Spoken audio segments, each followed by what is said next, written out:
సింపుల్గా మీరందరూ ఎలా చేయాలో నేను చూపిస్తాను చూడండి. ముందుగా అయితే మీ లెగ్స్ని ఈ విధంగా క్లోజ్ చేసుకోండి.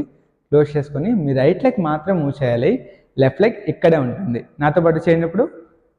1 2 1 2 ఈ విధంగా రైట్ లెగ్ మాత్రం ముందు పెట్టుకొని మళ్ళీ రైట్ లెగ్ని వెనక్కి పెట్టుకుంటా.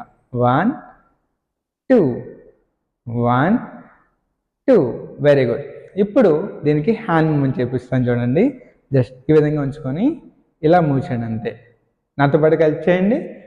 1 2 3 4 5 6 7 8. ఇప్పుడు రెండు కలిపి చేయండి. రెడీ?